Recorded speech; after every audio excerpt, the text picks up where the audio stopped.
తూర్పు గోదావరి అనంతపురం జిల్లాల వైసీపీ అభ్యర్థులు ఎవరో ఇవాళ లేదా రేపు ప్రకటించబోతోంది ఆ పార్టీ అధిష్టానం. మొత్తం 25 మంది అభ్యర్థుల పేర్లను ప్రకటించే అవకాశం ఉంది. సీఎం జగన్తో భేటీ అయిన సజ్జల, బొత్స, వైవి సుబ్బారెడ్డి అభ్యర్థుల ఎంపికపై చర్చించారు. సజ్జల, బొత్స, వైసీపీ అభ్యర్థుల 2 జాబితాలను కూడా ప్రకటించే ఛాన్స్ ఉంది.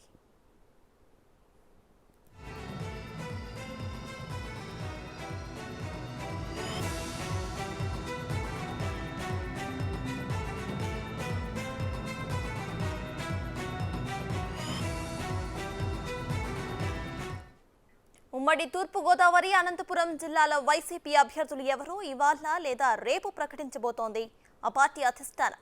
మొత్తం 25 మంది అభ్యర్థుల పేర్లను ప్రకటించే అవకాశం ఉంది.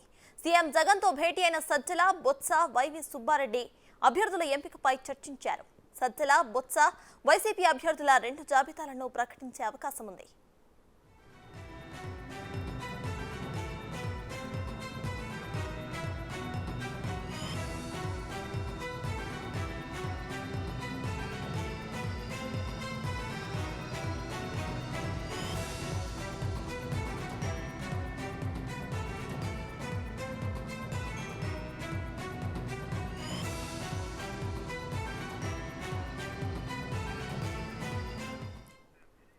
ఉమ్మడి తూర్పు గోదావరి అనంతపురం జిల్లాల వైసీపీ అభ్యర్థులు ఎవరో ఇవాళ లేదా రేపు ప్రకటించబోతోంది ఆ పార్టీ అధిష్టానం. మొత్తం 25 మంది అభ్యర్థుల పేర్లు ప్రకటించే ఛాన్స్ ఉంది. సీఎం జగన్తో భేటీ అయిన సజ్జల, బొత్స, వైవి సుబ్బారెడ్డి అభ్యర్థుల ఎంపికపై చర్చించారు. సజ్జల, బొత్స, వైసీపీ అభ్యర్థుల 2 జాబితాలను కూడా ప్రకటించే అవకాశం ఉంది.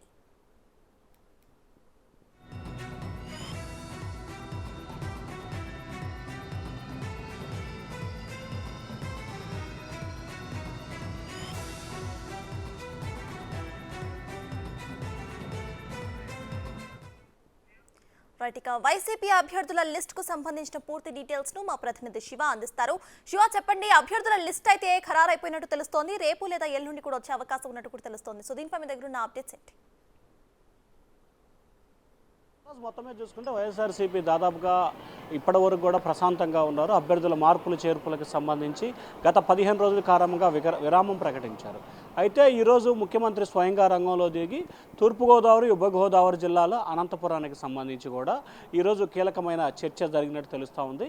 దాదాపుగా ఈ 3 జిల్లాలకు సంబంధించి 20 నుంచి 25 మందితో ఒక జాబితా, అలాగే ఉత్తరాంధ్రకు సంబంధించి 10 నుంచి 15 మందితో మరొక జాబితా, అలాగే గుంటూరు, కృష్ణా, ప్రకాశం, నెల్లూరు జిల్లాలకు సంబంధించి మరొక 15 మందితో మరొక జాబితా, దాదాపుగా 3 జాబితాలకు సంబంధించి సిద్ధం చేసినట్లు కూడా తెలుస్తూ ఉంది.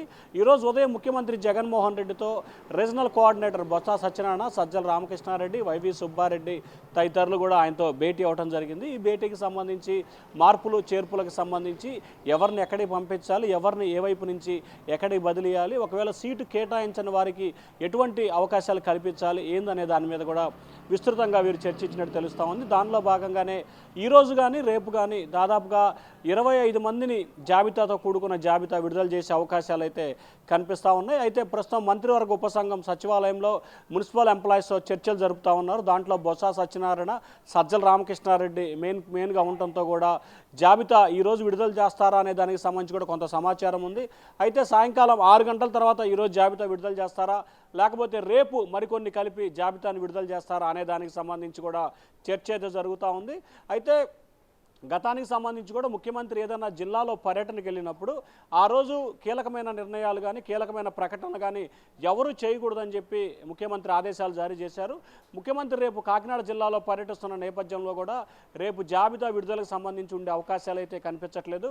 దాదాపుగా ఈ రోజు కానీ లేకపోతే ఎల్లుండి కానీ జాబితాలు విడుదల చేసే అవకాశాలు అయితే కనిపిస్తూ ఉన్నాయి.